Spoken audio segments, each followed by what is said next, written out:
But actually क्या है, आदमी जमीन पर बैठना पसंद नहीं करता और कोई गड़बड़ नहीं है।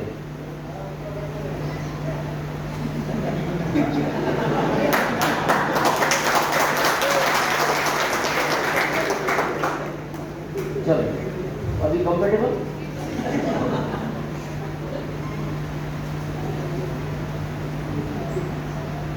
ये सीनियर जानते हैं, जितने भी रेस्पेक्टेड आगे टेक्निकल अचीवर बैठे हैं, इनसे पूछना जब हमने आरसीएम शुरू किया था,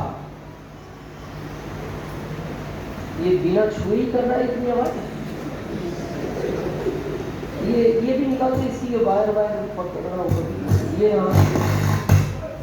हाँ बस ठीक है, थोड़ा इससे गैप ही रखना। भारत का माइक ये दूर से पकड़ता है। हाँ थोड़ा आप पीछे भारत का। हाँ ठीक है। शायद हमने जब आरसीएम शुरू किया था, शुरू की मीटिंगें हमने जमीन में बैठ के ही सुनी थी, और कितनी सुनी थी याद नहीं है। और लोग परहेज करने लगे, लेकिन मेरा ऐसा मानना है जमीन से कभी परहेज नहीं करना। हमारे बुजुर्गों की कहावत है कि जो लोग जमीन से जुड़े रहते हैं, ये जमीन उनको बहुत बड़ी ऊंचाइयों तक लेकर जाती है। और कई बार आप सुनते भी हो, ऐसा भी लोग हमसे बोलते हैं, भाई साहब नहीं अब क्या चाह रहे, नहीं अब कुछ नहीं कर रहे, रख दो, अब डिस्टर्बेंस नहीं करना प्लीज, रख दो छोड़ दो। कई बार हमारे बुजुर्ग हमसे बोलते भी हैं, बेटा आजकल सारी जमीन छोड़ दी तुमने, जमीन से हमेशा जुड़े रहना चाहिए। और आप इस दुनिया में जो चाहते हैं, अगर आप प्रैक्टिकली समझे तो जो कुछ चाहिए वो जमीन ही देती है आपको, जिससे आप परहेज करते हैं। पैसा चाहिए, कागज से बनता है, कागज पेड़ से बनता है, और पेड़ ये जमीन देती है। जितने भी रत्न चाहिए आपको, जितने भी सोना चांदी लोहा पीतल, सब ये जमीन देती है। तो मेरा आपसे निवेदन है, कभी अगर इस पर बैठने का मौका मिले तो उस मौके को कभी छोड़ना नहीं चाहिए, अगर मिलता है तो। और वैसे भी पुरानी कहावत है, जमीन पर बैठने वाला जमींदार कहलाता है। जमीन पर बैठने वाला जमींदार कहलाता है, चौकी पर बैठने वाला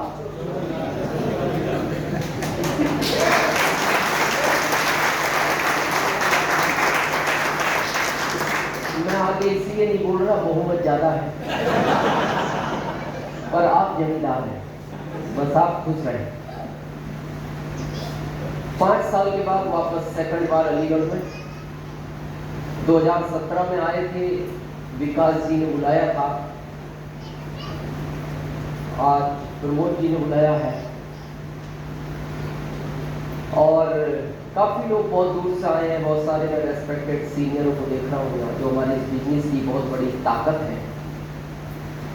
आज हम जितनी देर बात करें, मेरा आपसे निवेदन है उतनी देर आप बैठे। कंडीशन नहीं है इतनी देर बैठना है, हम बीच में पूछते रहेंगे, मीटिंग चलने दें या बंद कर दें, जब तक आपकी इजाजत होगी मीटिंग चलाएंगे, जब आप कह देंगे बहुत हो गया मीटिंग बंद कर देंगे। क्लियर है? और वैसे समझदारी ये है कि जो खर्च किया है उतना वसूलो। 150 खर्च किया है उतना तो वसूलो। ज्यादा समझदारी ये है डबल वसूलो। जब आपको लगे मेरे 150 वसूल हो गए, चले जाना, बात करो। जब तक लगे वसूल नहीं हुए, बैठे रहना। लेकिन मैं आपसे एक वादा करता हूँ, ये 150 ही आपको 150 करोड़ तक लेकर जाएगा।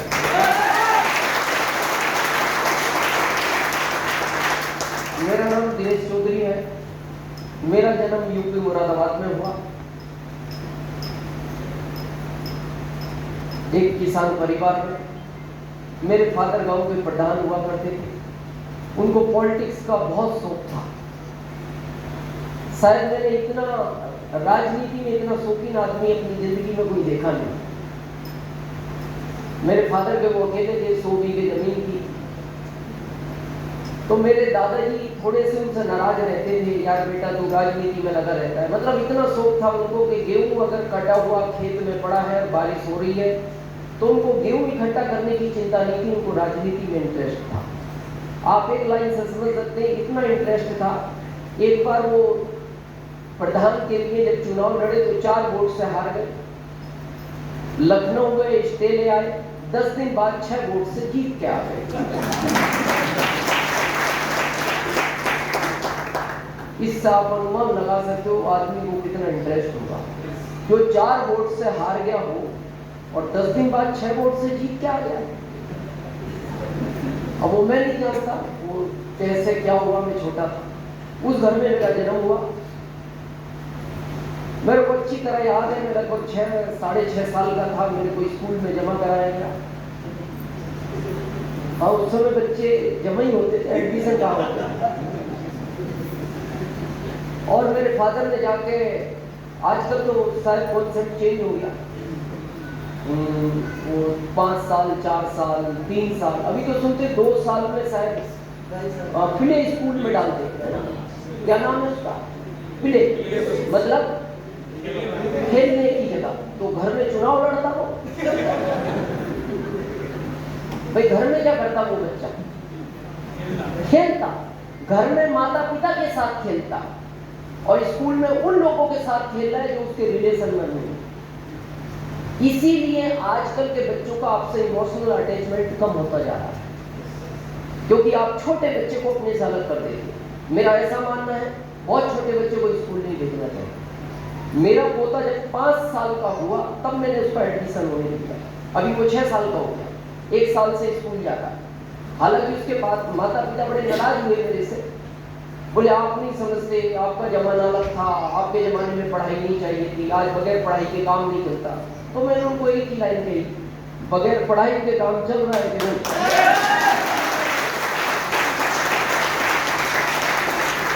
मैंने कहा ये कितना भी बड़ा ऑफिसर बन जाए, ये मेरी बराबर पैसा नहीं कमा सकता।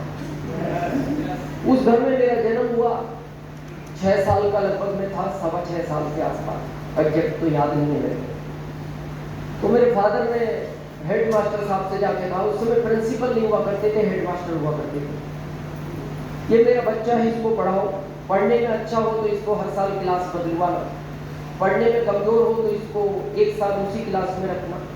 और आखिरी लाइन उन्होंने बोली, मैं इस गांव का प्रधान हूँ। आप समझ लो, मतलब इनडायरेक्ट उनका कहने का अर्थ ये होगा कि ये स्कूल पढ़े या ना पढ़े, इस बच्चे का ख्याल रखना। और वो चले गए। उन हेड मास्टर साहब ने मेरे को 10वीं तक 18 साल पढ़ाया। शायद मेरे पिताजी की बात अच्छी लगी। एक दिन उन्होंने गांव में खबर भिजवाई, प्रधान जी को भेजना, यानी मेरे पिताजी को, और बुलाकर कहा, या तो आप इस बच्चे को इस स्कूल से ले जाओ या फिर ये स्कूल हम यहाँ से ले जाए। तो ये शायद मेरे पिताजी की इंसल्ट थी इनडायरेक्ट। उन्होंने कहा स्कूल ले जाने की तुम्हें आवश्यकता नहीं है, इस बच्चे को मैं ले जा रहा हूँ। और वहाँ मेरा पढ़ाई का कैरियर खत्म हो गया। और आपको पता है, आदमी जहाँ जन्म लेता है उसको वहाँ थोड़ा सा काम करने में शर्म महसूस होती है, किसी छोटे काम को। तो मेरी माँ ने मेरे से कहा, बेटा तू यहाँ तो काम नहीं कर पाएगा, तू शहर बदल ले या राज्य बदल ले। और मैं 1995 में MP चला गया। MP जाने के बाद मैं MP गवर्नमेंट को इसलिए बार बार धन्यवाद देता हूँ, वो 10वीं फेल वालों का ध्यान रखती है। उन्होंने मेरे को 2075 रुपये का जॉब दिया। उस जॉब को मैं कर ही रहा था, एक दिन जब मेरे ऑफिस में इंटर हुआ तो मेरे बॉस को कोई RCM का प्लान समझा रहा था।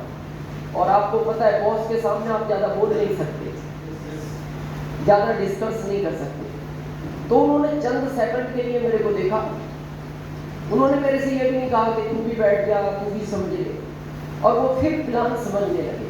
वो व्यक्ति कितनी देर से दिखा रहा था ये तो मैं नहीं जानता, लेकिन उसने मेरे सामने लगभग 30-35 मिनट बात की। और 35 मिनट के बाद उसने मेरे बॉस को पूछा, यू आर इंटरेस्टेड? तो मेरे बॉस का जवाब था, आई एम नॉट इंटरेस्टेड, मैं इस तरह के काम नहीं करता। और वो व्यक्ति चला गया। जाने के बाद मैंने मेरे बॉस को कहा, मैंने कहा सर काम तो मेरे को ठीक लगा, जाने जैसा कुछ नहीं है, प्रेजेंट नहीं है लेकिन फ्यूचर है, पर आपने उसको तुरंत मना कर दिया। बोले तू अपना काम कर। मैंने कहा सर मैं काम के लिए आया हूँ, मैं तो करूँगा, पर मैं आपसे पूछना चाहता हूँ क्योंकि पहले उसने क्या बात आपसे कही मैं नहीं जानता, पर मैं आपसे ये पूछना चाहता हूँ इस काम को कौन कौन लोग कर सकते हैं? आपने तो मना कर दिया लेकिन वो तो कर ही रहा था, कौन कर सकता है इसको? तो उनका जवाब सुना। उन्होंने मेरे को 6 जवाब दिए। पहला, इस काम को वो लोग करते हैं जिनमें अकल नहीं होती। दूसरा, इस काम को वो लोग करते हैं जो पढ़े लिखे नहीं होते। तीसरा, इस काम को वो लोग करते हैं जिनके पास पहले से कोई काम नहीं है। चौथा, इस काम को वो लोग करते हैं जिनकी घर में कोई वैल्यू नहीं है। पांचवा, इस काम को वो लोग करते हैं जिनको रिश्तेदारी में कोई बुलाता नहीं। आखिरी और छठा, ये काम तू कर सकता है।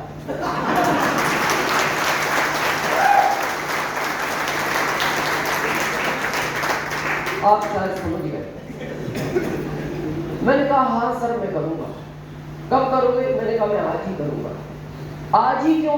मैंने कहा मैं उसकी एक बात से ये तो समझा, पहले आओ पहले पाओ। और मैंने उसी दिन नर्सिंग शुरू किया। लेकिन आश्चर्य इस बात का है कि 4 साल पहले मेरे बॉस भी ज्वाइन हुए। वही बॉस कब ज्वाइन हुए?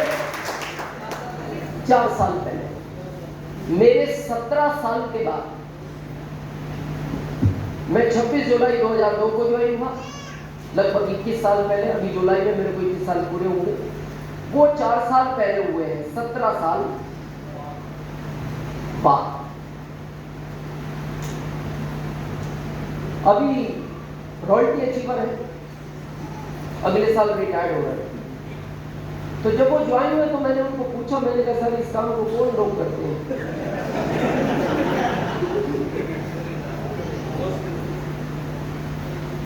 इसके पीछे एक बहुत बड़ा मैसेज है, अगर आप समझ सको तो। मैंने कह तो दिया लेकिन उनको वो बात थोड़ी बुरी लगी। मेरा थोड़ा सा एक्साइटमेंट में फ्लो में मैं बोल गया, हालांकि मेरे को नहीं बोलना चाहिए था। वो रो पड़े, उनकी आंख से एकदम आंसू झलक आए। तो मेरे को अच्छा नहीं लगा, मेरे को लगा नहीं मेरे से गलती हुई है। मैंने माफ़ी मांगी। मैंने कहा सर मैं माफ़ी मांगता हूँ, मेरे को ऐसा नहीं बोलना चाहिए था, लेकिन मेरे को मेरे पुराने दिन याद आ गए तो मैं शायद बोल गया, लेकिन आई एम सॉरी। बोले दिनेश मेरे को इस बात का दुख नहीं है तूने ऐसा क्यों कहा। मेरे को दुख इस बात का है, मेरे बच्चे जब बड़े होंगे तो ये प्रश्न वो भी मेरे से पूछेंगे कि पापा आप जॉब के अंदर दिनेश चौधरी की अप्लाई थी, भाई सीनियर अप्लाई। आप जॉब के अंदर दिनेश चौधरी की अप्लाई थे, आरसीएम में दिनेश चौधरी आपकी अप्लाई कैसे बन गए?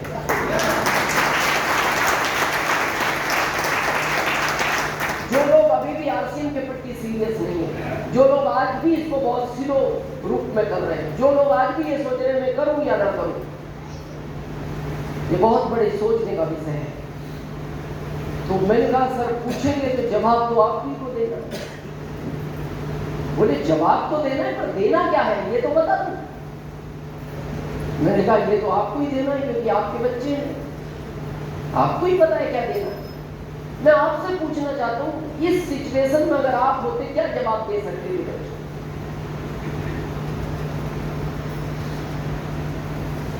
भाई आपके बच्चे पूछते कि जॉब में आप उस व्यक्ति की अप्लाई थे, आरसी में वो आपकी अप्लाई कैसे बन गया? क्या जवाब दिया जा सकता? हाँ, निर्णय पहले नहीं लिया तो क्यों नहीं लिया, और पहले नहीं लिया तो अब क्यों लिया, और अब लिया तो उससे क्यों नहीं लिया?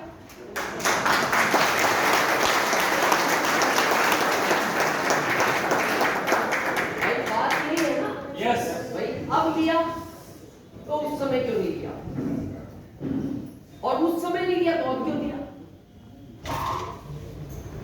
प्रश्न तो है सोचने का।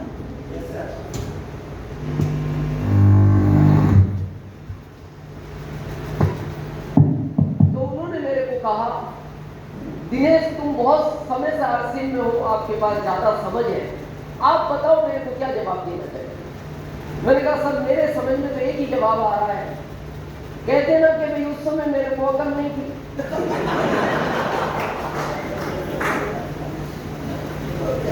सिंपल जवाब है। तो बोले ये तो मैं कह दूंगा उस समय अकल नहीं थी, तो वो ये भी तो कह सकते हैं अब आ गई। और उस समय नहीं थी तो इतने साल सरकार से बिना अकल के पैसे लिए। जो लोग आज पहली बार आए उनसे मेरा निवेदन है, आ ही गए हो नंबर लगवा लेना। आ ही गए हो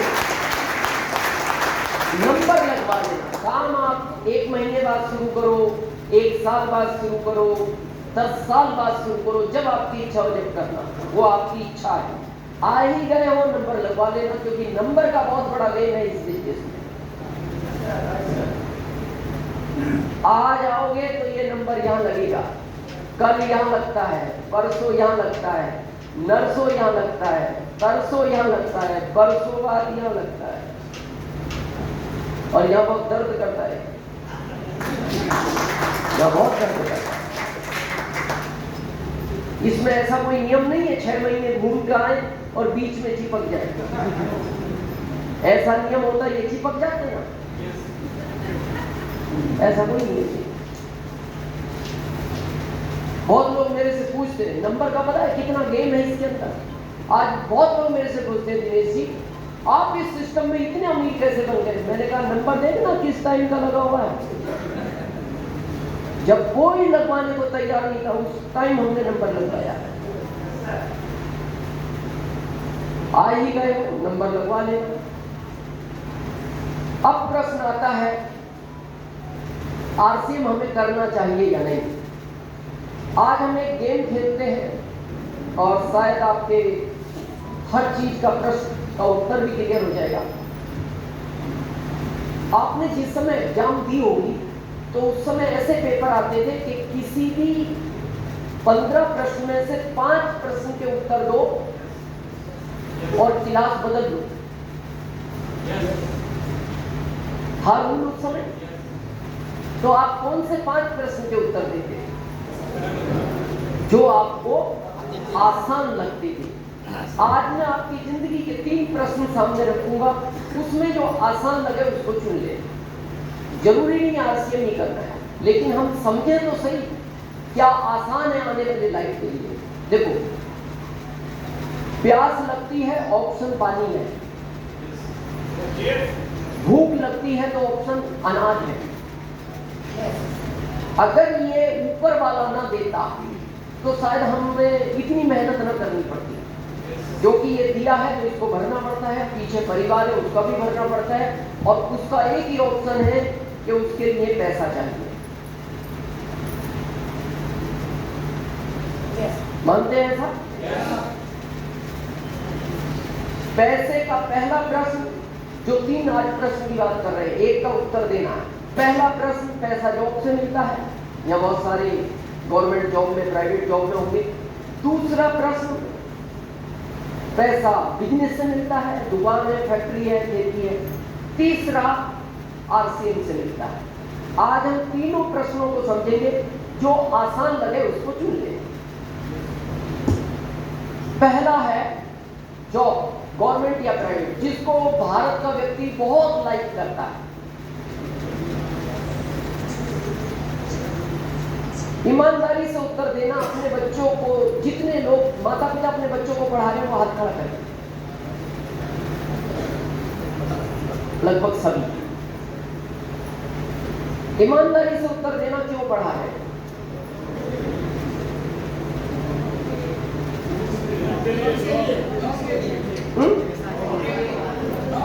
हाँ बिल्कुल, ये फैक्ट है। बिजनेस के लिए पढ़ाई नहीं चाहिए। धीरू भाई अंबानी नवी पास थे, बिजनेस के लिए पढ़ाई नहीं चाहिए, पढ़ाई चाहिए जॉब के लिए।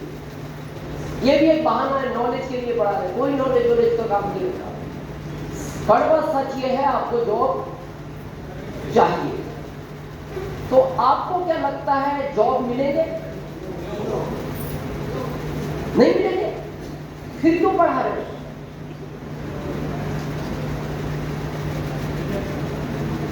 चांस के लिए।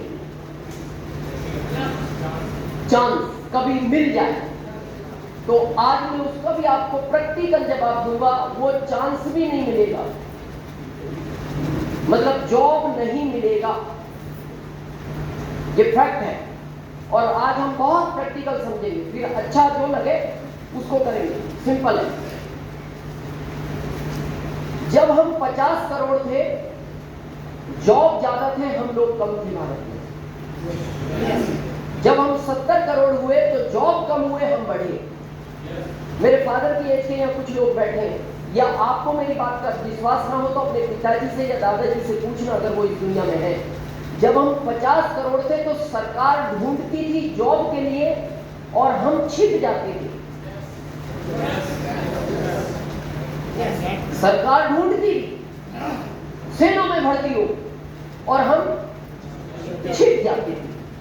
अभी हम ढूंढते हैं, सरकार छिपती है। अब हम ढूंढ रहे हैं और सरकार छिप रही है। क्यों? हम बढ़ते जा रहे हैं, जॉब कम होते जा रहे हैं। और एक्चुअल क्या, हम प्रैक्टिकली समझना नहीं चाहते इन चीजों को। और मैं आज बहुत सिस्टमेटिक आज आपको क्लियर करूंगा इस पिक्चर को। फिर हम 80 करोड़ हुए तो जॉब कम हुए, हम बढ़े।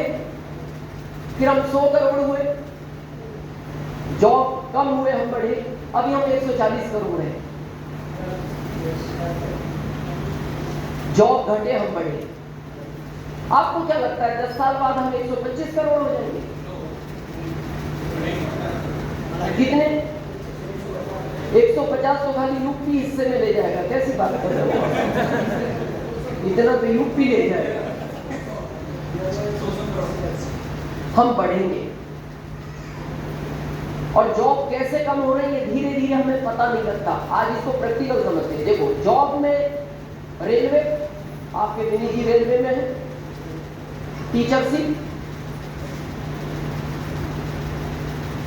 टीचरशिप, रेलवे, पुलिस, सेना, बैंक, ये 5-7 सेक्टर है जो बड़े हैं। तो पहला सेक्टर हम लेते हैं बैंक को। जब हम 50 करोड़ थे तो बैंक में आप देखना कितने लोग काम करते थे। पैसा देने वाला, पैसा लेने वाला, चेक क्लियर करने वाला, सफाई करने वाला, गार्ड, 2 मैनेजर, पासबुक प्रिंट करने वाला, डिपार्टमेंट में बहुत सारे लोग थे। अब 5 बजे का टाइम हुआ, लाइन लगी हुई है पैसे लेने वालों की, और इतनी देर में उसने मैनेजर को कह दिया 5 बजे अब मैं जा रहा हूं। तो ये धीरे धीरे शिकायत सरकार तक पहुंची। तो सरकार ने कहा ये 5 बजे क्यों चला जाता है? बोले सर उसका टाइम ही 5 बजे का है। क्या करें, एक आदमी और रखे? बोले सर पहले की सैलरी कंप्लीट नहीं हो रही। तो बोले फिर क्या करें? तो किसी ने उनको एडवाइस दिया कि बिना सैलरी का आदमी लाओ। तो उन्होंने कहा बगैर सैलरी का आदमी होता है? बोले हाँ, भारत में नहीं है, बाहर होता है, तैयारी ट्राई करोगे तो यहां भी आ सकता है। बोले बिना पैसे के काम करता? बोले हाँ। बोले 5 बजे तक करेगा? बोले 5 बजे नहीं, 24 घंटे करता है। बोले 24 घंटे? बोले हाँ। कहाँ रहेगा? बोले बैंक के बाहर खड़ा रहता है। बोले अच्छा। तो वो एटीएम मशीन ले आए। कितने टाइम तक पैसा देती है? 24 घंटे। कहाँ खड़ी है? बाहर। सैलरी देना पड़ता है नहीं? बिना सैलरी का आदमी। एक आदमी का जॉब गया, पता नहीं लगा, आपको चला गया। दूसरे का भी चला गया, पैसा जमा करने वाली भी आई। अभी तीसरे का चला गया, चेक क्लियर करने वाली आदमी। चौथे का चला गया, पासबुक प्रिंट करने वाली आदमी। मेरा ओपन चैलेंज है आपको, चाहे लिखित में ले लो, 25 साल बाद आपको भारत में बैंक नाम की चीज नहीं मिलेगी। चीज ही नहीं मिलेगी। ये सब कुछ डिजिटल हो जाएगा। लेकिन ये धीरे, अभी कहानी अभी की नहीं है, कहानी है 25 साल बाद की।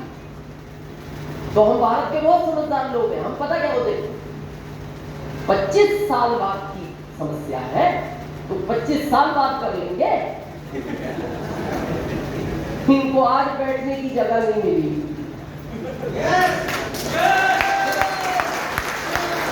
इनको आज चेयर नहीं मिला, आपको इसमें जगह मिलेगी। पर कहानी है 25 साल बाद की। ये तो एक सेक्टर है। दूसरे की की बात करते हैं, टीचरशिप। अभी सरकार प्रोजेक्टर ला रही है, बड़े बड़े कॉलेजों में प्रोजेक्टर लग गए।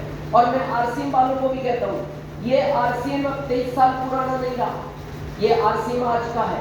पहले केवल कपड़ा आता था, आज आप अपने आप को अगर आरसीएम में अपडेट करोगे तो ही आप अमीर बनोगे। अगर आप इसको आज भी पुराने तरीके से चलाओगे, आप इस सिस्टम में अमीर बन ही नहीं सकते। टीचरों को क्यों निकाल रही है सरकार? टीचर अपने आप को अपडेट नहीं कर रहा। बच्चे हो गए आजकल के अपडेट, बच्चे तो कंप्यूटर हो गए। अब वो गूगल पे प्रश्न देख के आता है, अब आके वो टीचर को पूछता है। अब टीचर के पास उसका उत्तर ही नहीं है, क्योंकि ये पुराने सॉफ्टवेयर का है। अब वो बच्चा नए सॉफ्टवेयर का है। जैसे वो प्रश्न पूछता है तो इसके पास उत्तर नहीं, एक ही उत्तर देता है। ऐसे नालायक भरे प्रश्न क्लास में नहीं पूछना। क्या करेगी सरकार ऐसे टीचरों का? निकाल रही है।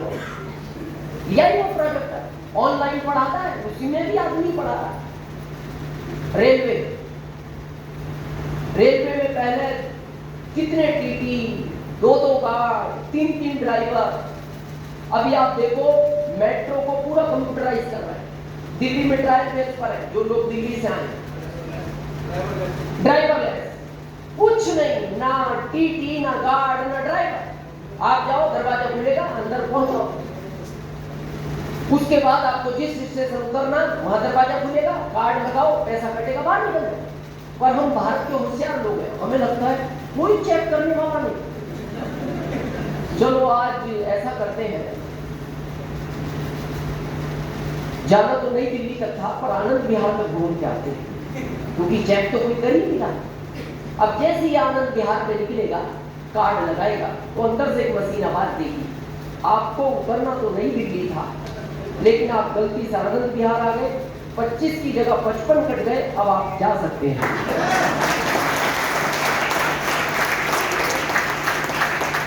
लेकिन ये धीरे धीरे खत्म हो रहा है। पहले इन बुजुर्गों से पूछो, ये जो सिग्नल गिरता था ना, ये लाइटिंग नहीं होती, सिग्नल गिरता था, उसको गिराने वाला आदमी होता था। फाटक नहीं, एक सिग्नल गिरता था, लाइट बड़ा ऐसा लॉकडाउन, गाड़ी की तैयारी है, डिजिटल लाइट आ गई, आदमी कम होते जा रहे हैं, ये हम समझ नहीं रहे। अभी नया आपके कितने टोल टैक्स है भारत में, जिसपे करोड़ों लोग जॉब करते हैं, पूरे भारत में टोल टैक्स की बात की जाए, अगले साल से टोल टैक्स पे आपको आदमी नहीं मिलेगा। ये सरकार की ये GPI जो आपका सैटेलाइट से कनेक्ट होगा, अब आप जितने किलोमीटर रोड पे चलोगे उतना पैसा आपके अकाउंट से कट जाएगा। अब आपको कहीं कुछ देने की, लेने की, कोई टोल टैक्स की आवश्यकता नहीं है। बचा सेना में करंट पे 100 रोबोट ट्रायल बेस पे हैं, क्योंकि रोज हंगामा होता है, विपक्ष कहता है इतने जवान शहीद हो गए, इतने जवान शहीद हो गए। तो सरकार ने विचार किया, ना रहेगा बांस ना बजेगी बांसुरी, क्या करेंगे? बिना सैलरी का आदमी क्या ही हो। अब वो खड़ा है तो उसकी पहली खासियत क्या है? सैलरी नहीं लेता। दूसरी क्या है? कंप्यूटराइज है। तीसरी क्या है? जहां तक उसको आदमी दिखता है उसका निशाना नहीं चूकता। और चौथी क्या है? उसको कोई मारता है उसको फर्क नहीं पड़ता। पर ये कहानी 25 साल बाद की है। तो फिर विचार करना, बच्चों को क्यों पढ़ा है, कहां भेजो? जगह नहीं है, जगह खत्म हो गई। मेरा एक मानना है, मैं ये नहीं कहता आपको आज ही आरसीएम की जरूरत है, अच्छे जॉब है, विकास जी है और बहुत लोग होंगे यहाँ जॉब में, अच्छे जॉब है। पर मैं आपसे एक बात पूछना चाहता हूँ, विकास जी 33 साल से जॉब में है, 33 साल पहले जो आनंद जॉब में था,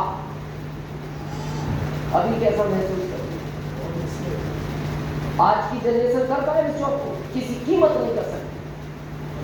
पहले teacher job, thank you madam, पहले टीचरशिप में जॉब को क्यों लाइक करते थे पता लो? वो साइन करके खेत जोत आता था। सरकार को पता लगी ये खेत जोतता है और इधर साइन कर जाता है। हम आई कब आए थे? लगा लगाओ। कब गए थे? लगाओ। और एमपी सरकार तो अभी बीच वाला भी है, बीच में कहां था? लगाओ। और इस साल से एमपी सरकार कैमरे लगा रही है। वो ये कह रही है तू रह के कुछ करता भी है या नहीं करता? जब टाइम पास करता है तो कैमरे में देख लीजिए उसको, तो करता क्या है, थंप लगा देगी। यानी जो स्मूथनेस पहले थी वो आज जॉब में नहीं। इजी नहीं है बेटा, लेकिन कर रहे हैं, ठीक है, पर किसको करना क्यों जरूरी है? आप बड़े ध्यान से सुनना। अभी गर्मी है, थोड़ा प्यास महसूस होगी, और शायद जब मीटिंग खत्म होगी तो आपको पानी चाहिए, और पानी फ्री में मिलता है। खाली निकालने के साधन है, इस जमीन में पानी पानी है, निकालने के साधन अलग अलग है। जमीन में पानी फ्री है, निकालो अपना तरीका, पानी फ्री मिलता है। अभी जब आपको 3 घंटे बाद प्यास लगेगी तो हम आपको कहेंगे देखो फ्री की चीज तो हम नहीं देंगे, हम आपको 2 गिलास दूध पिलाएंगे जो पैसों से आता है। कितनी देर काम चल सकता है उस दूध से? 2 घंटे, 3 घंटे, फिर प्यास लगेगी, फिर हम कहेंगे मौसम्बी का जूस पियो जो पैसों से मिलता है। और कितनी देर काम चला सकते? 4-5 घंटे। रात को प्यास लगेगी, पपीता जूस पिलाएंगे, पानी नहीं देंगे। कितने दिन बगैर पानी के रह सकते? 2 दिन, 3 दिन, आखिरी 4 दिन। 4 दिन बाद क्या स्थिति बनेगी? आप एक ही बात कहोगे भाई साहब पानी दे दो, या तो पानी दे दो, नहीं वो तो मिलेगा भाई, वो तो मिलेगा। और देखना दोनों फ्री मिलते हैं, पानी भी फ्री है वो भी फ्री है, उसको भी मिलने के पैसे नहीं लगते। अब जिस समय आपको प्यास तेज है 4 दिन बाद, तो ऑप्शन क्या है? पानी तो जमीन में, यहां कितना वाटर लेवल आप कैलकुलेट करें? 200। अब हम आपको कहें बहुत प्यास है, खोदो कुआं, 200 फीट पे पानी है, क्या लगता है खोद पाओगे? नहीं।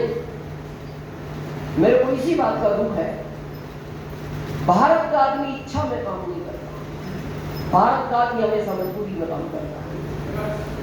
मेरा एक ही कहना है, और मैं एक ही बात कहता हूं भारत में लोगों को, आज आपको प्यास नहीं है क्योंकि आपका कुआं पानी दे रहा है। इस कुएं को लगातार खोदते रहो, जब ये कुआं पानी देना बंद करेगा तो 7 पीढ़ियों तक ये कुआं पानी पिलाएगा। और ये देना बंद कर रहा है, ये प्रैक्टिकल है आपके सामने। बैंकों में मर्ज हो रही है, जॉब से लोगों को निकाला जा रहा है। अब बचता है व्यापार, तो यहाँ बिजनेसमैन भी होंगे। बिजनेस में जो 20 साल पहले आनंद था भी है, कंपटीशन बढ़ गया। आप अपने दादाजी से पूछना, पहले 10 गांवों के बीच में एक किराना की दुकान होती, फिर कंपटीशन बढ़ा, 5 गांवों के बीच में एक किराना की दुकान होगी, फिर कंपटीशन बढ़ा, हर गांव में एक किराना की दुकान होगी, फिर कंपटीशन बढ़ा, हर गली में एक किराना की दुकान होगी, और कंपटीशन बढ़ा, एक गली में 5 किराना की दुकान है, और आने वाले टाइम में घर घर दुकान होगी। अपना खरीदो, अपना खाओ। ये तो सामने दिख रहा है, पर ये कहानी कब की है? 25 साल बाद की। और हम क्या कहते हैं? अभी तो चल ही रहा है ना काम, अभी चल रहा है, पर ये कुआं धीरे धीरे पानी पिलाना बंद करेगा। ये सामने है। उसके बाद हमें लगता है ये भारत कृषि प्रधान देश है, उसको भी समझते हैं, क्योंकि हमें ओवर कॉन्फिडेंस बहुत है भारत वालों को। कुछ नहीं होगा, खेती कर लेंगे, तो खेती भी समझने आज थोड़ा। मेरे दादाजी अकेले थे, मेरे पिताजी अकेले थे, तो मेरे परदादा जी के पास 100 बीघे जमीन थी, तो दादाजी को कितनी मिली? 100। पिताजी अकेले थे, उनको कितनी मिली? 100। हमारे पिताजी के हम 4 हो गए, 25-25। मेरे एक ही बच्चा है, मेरे बड़े भाई साहब के 3 है।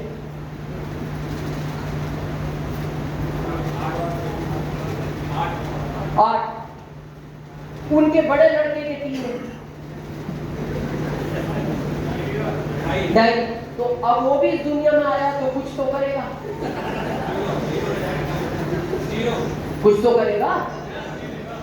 आने वाले टाइम में आपको खेती करने की जगह नहीं, घर बनाने की जगह मिलेगी। और ये सामने दिख रहा है, ये तो प्रैक्टिकल है ना। अब वो 100 में कितने साल पहले आनंद ले रहे थे? 50 साल पहले, और अकेले थे तो उन्हें आनंद नहीं आ रहा था। आज स्थिति चेंज होगी, पर ये कहानी आज की नहीं है, समस्या हो है ना, इसलिए हम इन्हें छोड़ने को तैयार हैं। मैं ये नहीं कहता इनको छोड़ दो, ये कुएं आज पानी पिला रहे हैं, कम होता जा रहा है, पीते रहो जब तक पिला रहे हैं, पर इस कुएं को खोदते रहो। जब ये पिलाना बंद करेंगे 7 पीढ़ियों तक ये कुआं पानी पिलाएगा। तो तैयार है इसके लिए? तो मैं बात करूं इसकी, क्या करना है इसमें? बहुत सिंपल है। जहां भी आपके आरसीएम की शॉप है, वहां जाने के बाद आप आज इसका प्रोडक्ट लें और कसम खाएं अपने आप से कि 100% प्रोडक्ट में यूज करूंगा। अगर आप 100% प्रोडक्ट यूज करने के लिए तैयार है तो ही आरसीएम में इन्वॉल्व हो, नहीं तो फिर और विचार करने की बात आए। अब प्रश्न आता है कि 100% क्यों यूज करना चाहिए? ये सर्वे है इंडिया गवर्नमेंट का, मेरा नहीं। हमारे परदादा जी एवरेज 100 साल जी है, दादाजी 90 जी है, ये सरकार ने लिख रखा है, मेरा आंकड़ा नहीं है। पिताजी 80, हमारे बारे में अभी 60 लिख रखा था, इस साल 55 कर दिया। क्या हो गया ये? 100 से 55 आ गया। आपका खान पीन बिगड़ गया। आज अपने घर में आप 15, 13, 14, 15, 16 साल के बच्चे को देखना, उसमें एनर्जी नहीं है। जिनके घर में बेटियां, वो माएं देखना, जितना काम आप कर सकती हैं आपका 20% वो बच्ची नहीं कर पाती है आपका। ये आरसीएम के प्रोडक्ट का कमाल है और मेरा ओपन चैलेंज है। आज भी मेरी एनर्जी एक 25 साल के लड़के से ज्यादा है। आज भी अगर आप में बैठने की ताकत है तो मैं बगैर पानी पिए रात के 12 बजे तक नॉन स्टॉप बोलने की ताकत रखता हूं। कितनी एनर्जी इस प्रोडक्ट में, वो कमाल है। आज आप देखो 15 साल के बच्चे से आप पानी मांगो, वो सोफे पे बैठा टीवी देख रहा है, वो पानी नहीं लाए। ऐसा नहीं वो ना ला के आपकी इंसल्ट करना चाहता, उसमें एनर्जी नहीं है। आप उसको कहो बेटा पानी ले आओ, तो धीरे से बोलता है अरे पापा क्या पानी पानी करते हैं।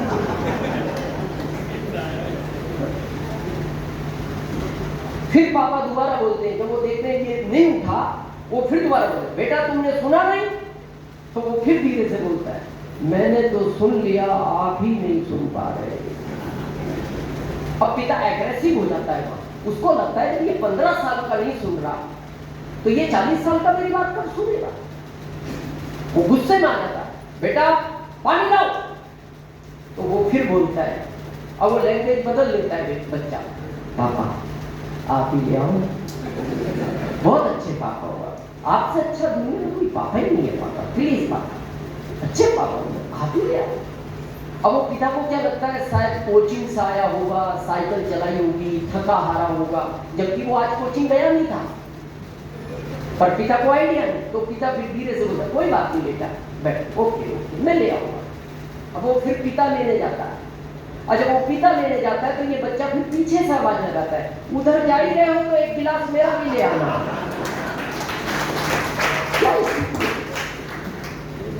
कहां गया एनर्जी लेकर? ये सिर्फ आपका खान पीन बिगड़ गया, इसलिए सरकार हर 5-10 साल में आपकी एज कम करती जा रही है। या मेरे फादर की एज के लोग बैठे हैं, इनसे पूछना पहले ये बाल 40 साल के बाद सफेद होना शुरू होते हैं। आज स्थिति यह है 40 तक कंप्लीट घूमता है। क्यों? खान पीन बिगड़ गया। ये नेचुरल है, ओरिजिनल है। नेचुरल है, ओरिजिनल है। और मैं अपनी जिंदगी का जो रनिंग एज जी रहा हूं वो 55 है, 55। ये सिर्फ आरसीएम के प्रोडक्ट का कमाल है। तो आज सबसे पहले आप कसम खाएं कि मैं 100% प्रोडक्ट यूज करूंगा। पता है क्यों? आप भारत में देखो 60% लोग ओवरवेट हैं। 60%। किसी का पेट यहां, किसी का यहां, किसी का यहां, किसी का यहां,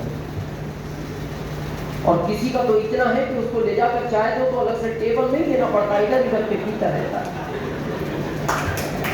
और उसको पूछो ये क्या है? Self service. टेबल साहब क्या स्थिति बना दी? ये पता है कारण क्या इसका? आपका डाइजेशन बिगड़ गया। और आपका डाइजेशन बिगड़ गया तो आप किसी फैमिली डॉक्टर से मिलना, फीस मेरे से लो आज, अगर आपको बिलीव ना हो। उसको पूछना ये मेरा पेट बाहर है, मेरा होगा क्या? वो एक ही जवाब देगा, इस दुनिया से 20 साल पहले जाएगा। कितने? तो पहली तो 55 बोल लीजिए सरकार, 20 और रुपए तो 35, तो इधर लेने क्या आया था? वही ठीक था। तो आप फिट रहना चाहते हैं?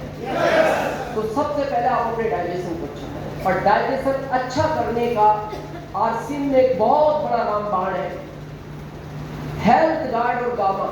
कभी खाना नहीं छोड़ना, कभी खाना नहीं छोड़ना, चाहे बाकी अभी किसी ने कहा था ना हरी संजीवनी में, एक बार आप साबुन यूज मत करो चलेगा, ये 2 चीजें बंद नहीं करनी। क्यों? बड़े ध्यान से सुनना इस लाइन को। आपकी अकाउंट में 1 लाख रुपया है, कितना? और आपकी फिटनेस एकदम कंप्लीट है, तो आप इस दुनिया के सबसे अमीर व्यक्ति हो, भारत के नहीं, दुनिया के। और आपकी बैंक में 100 करोड़ रुपया है और आपकी फिटनेस अच्छी नहीं है, तो आप इस दुनिया के सबसे गरीब व्यक्ति हो, भारत के नहीं, दुनिया के। तो सबसे पहले अमीर बनने के लिए आपकी फिटनेस अच्छी होनी चाहिए। और आरसीएम पहला काम ही आपकी हेल्थ पे करता है। डाइजेशन बिगड़ा हुआ है, यू नो डाइजेशन, अच्छा खराब समझते हो? समझे आज? अच्छा खराब समझे? आप उठे सुबह, जिस समय भी उठते हो, 5 बजे, 4 बजे, 6 बजे, जो भी उठे, पानी पिया या नहीं पिया और बाथरूम की तरफ रेस लगा दी, धीरे धीरे नहीं करना, रेस लगा दी, और 3 से 5 मिनट में बाहर आ गए, तो आपका डाइजेशन ओके है और आप दुनिया के सबसे अमीर व्यक्ति हो। ये 20% लोगों का है। 80 का पता है कैसा? उठा, पानी पिया, थोड़ा टहला,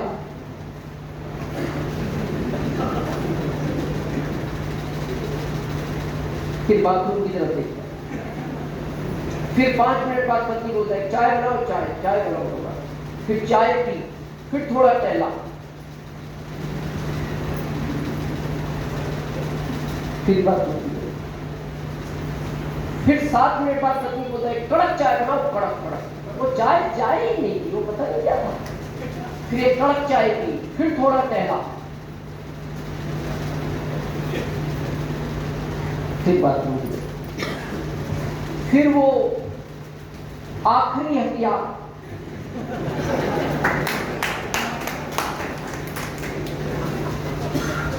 फिर वो खाया, फिर थोड़ा टहला, फिर बाथरूम की तरफ देखा। तो उधर से वो बाथरूम भी उसको यही बोलता है, मैं भी यही सोच रहा हूं तू आएगा कब। और जब चला जाता है तो फिर बाहर नहीं निकलता, फिर बाहर ही नहीं निकलता। अब छोटा परिवार है, एक ही बाथरूम है, बच्चों के स्कूल का टाइम हो गया, अब वो बच्चा इसका दरवाजा बजा, पापा, ओ पापा, पापा स्कूल का टाइम हो गया। तो ये अंदर से बोलता है जब मैं बाहर था तो तेरा स्कूल का टाइम नहीं हुआ, मेरे अंदर आके स्कूल का टाइम हो गया, चुपचाप बैठ। अब वो बच्चा है बेचारा, वो थोड़ा दूर हो जाता है, तो किचन में से उसकी मम्मी इशारा करती है बच्चे को, बजा बजा, निकलेंगे नहीं ये, बजा। फिर वो बच्चा जाता है, पापा ओ पापा बाहर आओ बाहर। तो ये अंदर से बोलता है जिस चीज के लिए आया हूं वो तो बाहर आए, फिर मैं बाहर हूं। क्या हालत है। तो मेरा आपसे भी निवेदन है, आरसीएम अगर आप अमीर बनने के लिए नहीं करना चाहते तो आरसीएम को आप इसलिए जरूर करें कि आपके बच्चे स्कूल टाइम पर पहुंचे।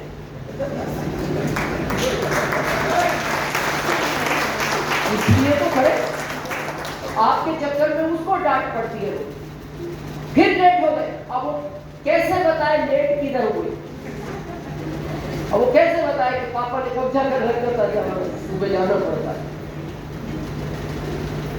तो आज से शपथ खा सकते हैं,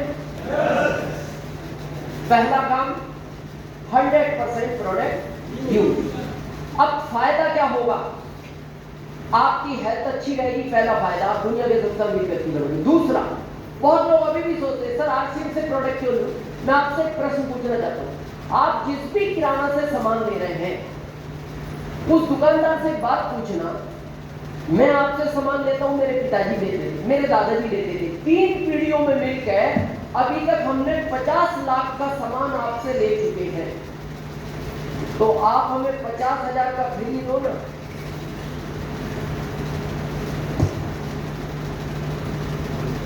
क्या कहेगा, 1 लाख का लेगा, नहीं देगा, क्यों? वो कहेगा सिस्टम ही नहीं है, चाहे आपकी 7 पीढ़ियां ले लिए कोई फर्क नहीं पड़ता।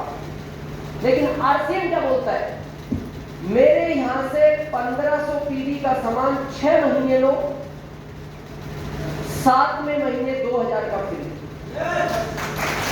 7वें महीने तीसरी पीढ़ी नहीं, मेरे यहां से 2500 पीढ़ी का लो तो 7वें महीने 3000 का प्रोडक्ट फ्री।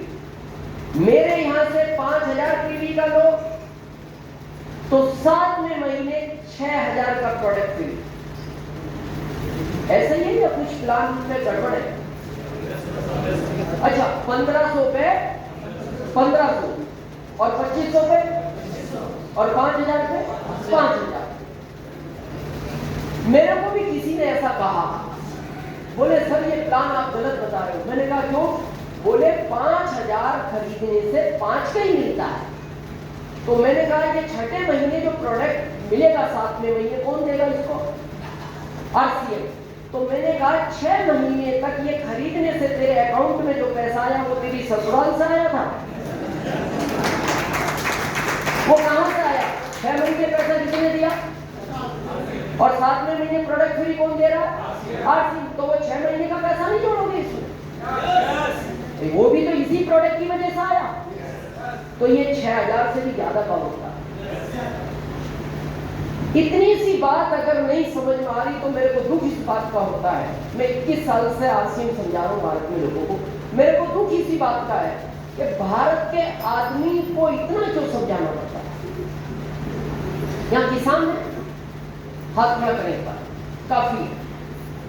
आप एक बैल को पहली बार खेत से घर तक एक रास्ते से लाओ, पहले दिन, दूसरे दिन उसी रास्ते से लाओ, तीसरे दिन, 5वें दिन, 6ठे दिन, 8 दिन और 9 दिन।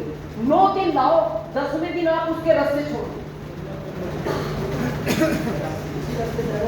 घर आ जाएगा। क्यों आ गया?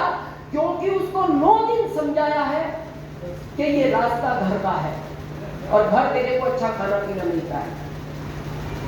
9 दिन में बैल समझ गया। हम 21 साल से समझा रहे हैं।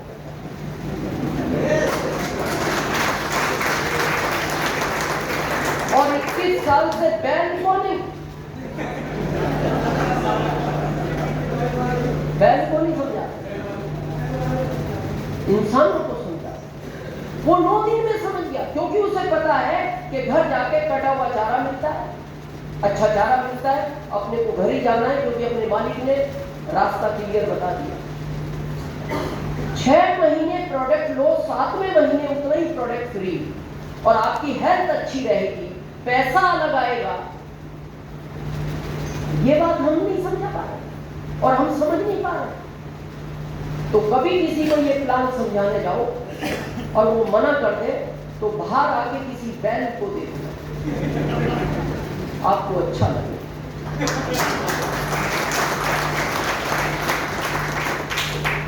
बहुत सोचने का विषय है। ये अलीगढ़ की पहली मीटिंग है, हर महीने मीटिंग होती है। यहाँ पास में आगरा हर महीने मीटिंग होती है, गुड़गांव हर महीने मीटिंग होती है, और हर महीने हम सुनने जाते हैं। यहाँ अगले महीने है किसी की?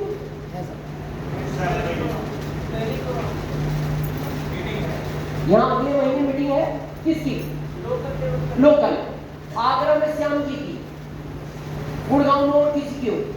तो अगर मान लो अगले महीने मीटिंग होगी, आगरा हो, गुड़गांव हो, दिल्ली हो, तो आप लोग जाओगे उस मीटिंग को सुनने?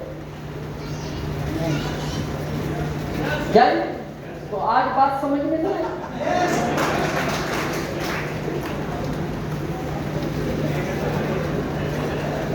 भाई आज नहीं आई समझ में, इसका मतलब अगले महीने भी जाएंगे और बात वही समझाएगा जो भी आएगा, वो यही समझाएगा। बहुत सोचने का विषय है। मेरे को लगता है आरसी में मीटिंग की आवश्यकता नहीं है। क्या मीटिंग की आवश्यकता है? ओरिजिनल प्रोडक्ट है, हेल्थ अच्छी रहेगी, फ्री 7वें महीने, गारंटेड प्लान है, 7वें महीने फ्री मिलना ही है। ऐसा एक गारंटेड प्लान मैं आज आपको और दूंगा। अभी 1 मई से प्लान चेंज हुआ है, अपडेट हुआ है, चेंज तो नहीं कह सकते, अपडेट हुआ है, और अभी बहुत लोग उसमें कंफ्यूज हैं। पता है क्यों कंफ्यूज है? प्लेटफार्म से जब ट्रेन चलती है और मेन ट्रैक पे जब आती है तो बीच में जो ज्वाइंट आता है ना, जहां वो पटरी चेंज करती है, तो वहां आवाज आती है, आवाज आती है। तो वो नया आदमी सोचते हैं यार ये कैसी ट्रेन है, इतनी कम स्पीड की आवाज कर रही है। उसको नहीं पता जब ये मेन ट्रैक पे आएगी 120 पे भी तेरे को पता नहीं लगेगा कहां। तो अभी 1 मई से क्या पटरी चेंज हुई है, थोड़ी आवाजें आ रही है। तो आप चिंता मत करो, जुलाई के बाद ये इतना फास्ट हो जाएगा ट्रैक कि आप कहोगे यार आनंद आ गया इस ट्रेन में बैठने के। क्योंकि अभी तक जो आपकी इनकम आती थी रॉयल्टी पे, जो 25,000 आती थी, अब वो कम से कम 35 आएगी। टेक्निकल का चेक जो कम से कम अब तक 50,000 का बनता था, वो अब 75,000 कम से कम बनेगा, कम से कम। यानी आपकी इनकम 1.5 गुना हो गई इस प्लान के अपग्रेड होने से।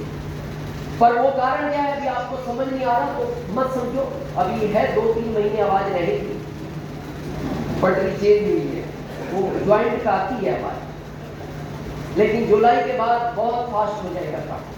क्लियर है यहाँ तक पिक्चर? तो सबसे पहले आज अपने आप से क्या वादा करना है? 100% प्रोडक्ट यूज करना है। यूज करने के बाद जिस प्रोडक्ट के ऊपर आपको बिलीव हो उसी प्रोडक्ट की मार्केट में बात करनी है। जितने लोगों से भी करनी, 2 से 4 से 8, 16, 32, वो आपकी इच्छा है, लेकिन करनी कब है? पहले उस प्रोडक्ट का आपको नॉलेज होना चाहिए। मैंने शुरू में कहा था अपने आप को अपडेट करो। अभी भी लोग कुछ भी बता देते हैं।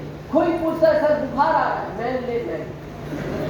मैन ले, साथ में S5 भी ले, ये रही S5, ये भी ले साथ में, इससे बुखार का क्या लेना देना? और देते हैं लोग। क्यों? क्योंकि भारत के आदमी का एक नेचर है, वो ये सहन नहीं करता कि ये काम मेरे को क्यों नहीं आता। मान लो आज अलीगढ़ आप पहली बार आए और आप जाके किसी से पूछो भाई साहब स्टेशन किधर है, अब उसको भी नहीं पता किधर है, पर वो ये नहीं कहेगा मैं नहीं जानता, क्योंकि वो इनको हर्ट होता है, मैं जानता नहीं स्टेशन किधर है।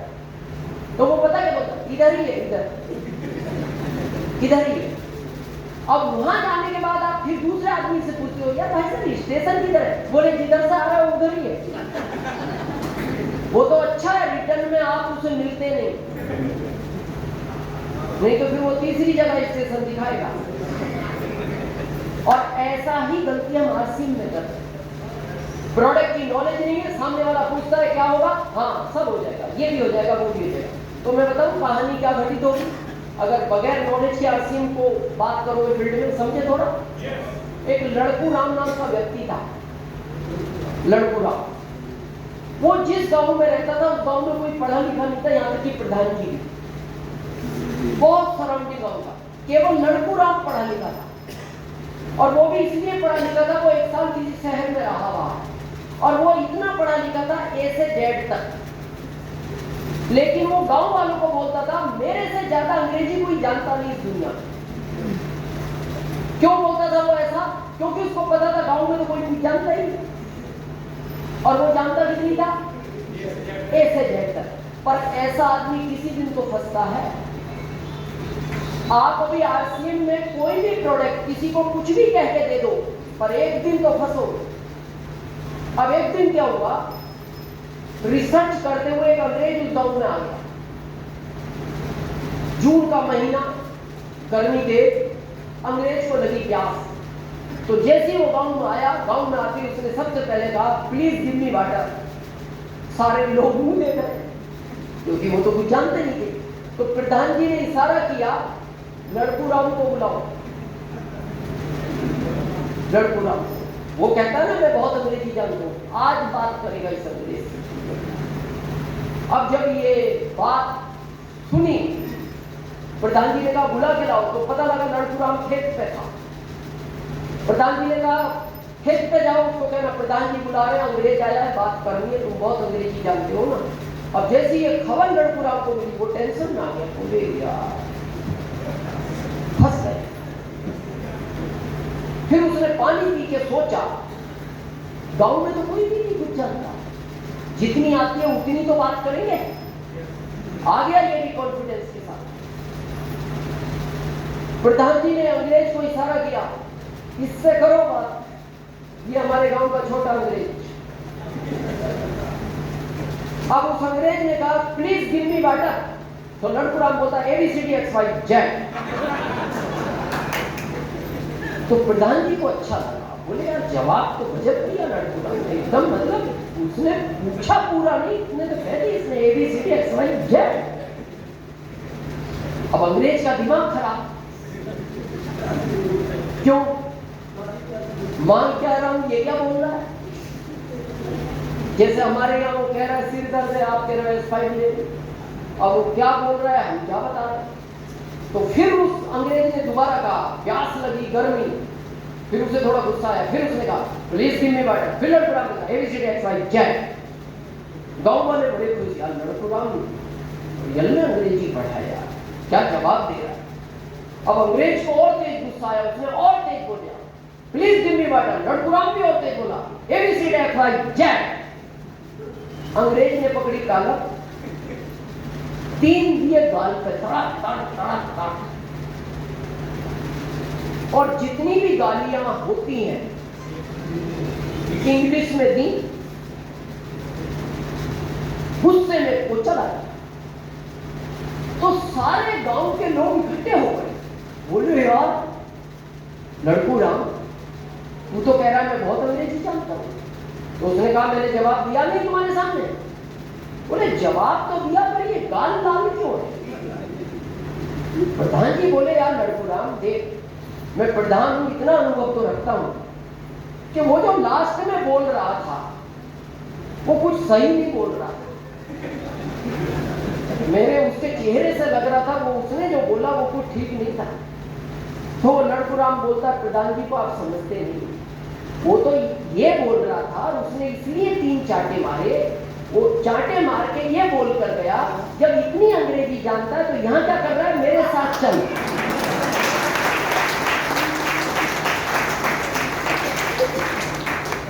आज भी बहुत सारे लोग आरसीएम में लड़कू राम बने हुए हैं। आज भी बड़ा काम नहीं हुआ है। अगर आपको इस सिस्टम का Ruby star Ruby, sapphire, star sapphire, diamond जाना है तो पहले अपने आप उस प्रोडक्ट का नॉलेज लो जिसका आपको काम करना है। 5 प्रोडक्ट के मास्टर बनो, 10 के बनो, 20 के बनो, आपकी इच्छा है, लेकिन मास्टर बनो। और आज आपके प्रोडक्ट में ताकत है।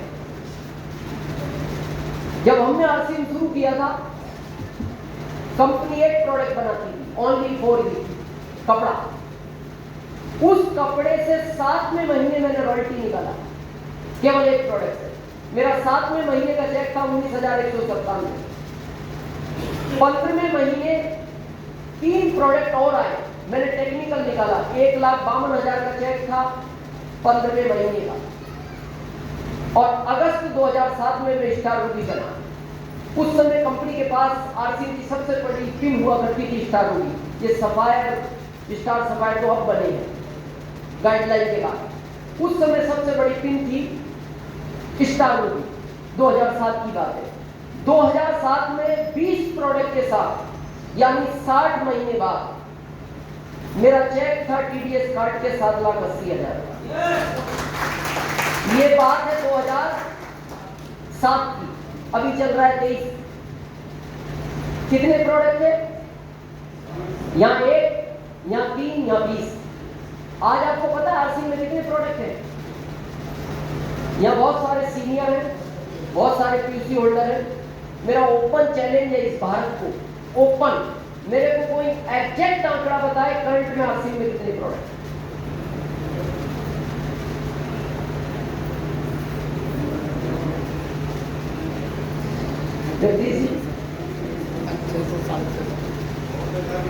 हाँ, 600 कितने? 6+7 प्लस नहीं चाहिए। 603 है या 612 है या 617 है? 800 नहीं, एग्जैक्ट 800। ये कहां से लाए आप आगे? किसी को नहीं पता, मेरे को भी नहीं पता, रियल, मेरे को भी नहीं पता। क्यों नहीं पता? अगर आप शाम को आंकड़ा लेकर आए हो तो सुबह बदला है, सुबह लाए हो वो दिन में बदलेगा, दिन में लाओगे वो शाम को बदलेगा। ये सीनियर जानते हैं। पहले आरसीएम 1 साल में 1 बार प्रोडक्ट लॉन्च करता था, अभी आरसीएम 1 दिन में 3 बार प्रोडक्ट लॉन्च करता है। तो अगर एक प्रोडक्ट से ये कमाल हो सकता है, 3 प्रोडक्ट से ये कमाल हो सकता है, 20 प्रोडक्ट से ये कमाल हो सकता है, तो आज